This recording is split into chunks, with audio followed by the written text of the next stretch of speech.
ఇవాళ రెండో అంశం కేటీఆర్ హరీష్ రావు మాట్లాడుతున్న తీరు అసలు పస లేకుండా అధికారులకు పోయామని దించేసిన అక్కస్తో అసలు ఏమాత్రం సంబంధం లేని అసంబంధం ఉన్నటువంటి ఆరోపణలు చేసుకోవడం, ప్రజల్ని బమ్మిని తిమ్మి చేసి కొంత మార్పు తీసుకొని వస్తున్నా అక్కడ మూడు ముక్కల ఆట నడుస్తూ ఉంది. కేసీఆర్ ఫామ్ హౌస్కి పరిమితం, కేటీఆర్ను దించి కవిత అధికారం రావడం ఒక ప్రయత్నం, ఈ ఇద్దరి మధ్య గొడవ ఉంటే అదను కోసం వెయిట్ చేస్తున్నటువంటి హరీష్ రావు ఒక ప్రయత్నం. ఇవన్నీ చూసుకున్న ఎమ్మెల్యేలు ఈ పార్టీకి ఇంకా ఈ రాష్ట్రంలో భవిష్యత్తు మీరు ఆ పార్టీలో 3 ముక్కలు అంటారు, మీ పార్టీలో 30 ముక్కలని ప్రచారం ఉంది కదా. ఎన్నున్నా మేము ఒకటే తత్వం ఉంది, అక్కడ ఆ తత్వం లేదు. మేము మాకు ఎన్ని మాకు ముక్కలు అది కాదు మాది, మాకు ప్రజాస్వామ్య స్వేచ్ఛతో మాట్లాడుకుంటాం.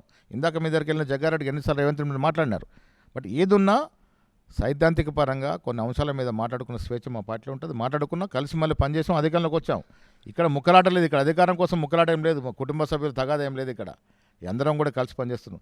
అక్కడ తగాదా చూసి ఎమ్మెల్యేలు ఈ పార్టీకి ఇంకా రాష్ట్రంలో భవిష్యత్తు లేదు, బీఆర్ఎస్ పార్టీ వచ్చే నాటి ఎన్నికల నాటికి రాజకీయ ముఖచిత్రం ఉండబోదు అని తెలిసినట్టు ఎమ్మెల్యేలు మాతో టచ్లోకి వచ్చినారు. నేను మళ్ళీ చెప్తా ఉన్నాను ఆన్ రికార్డ్ టీవీ 9 ద్వారా, అక్కడున్న ఎమ్మెల్యేలు ఎవరు కూడా మిగిలరు, సమయం కోసం వెయిట్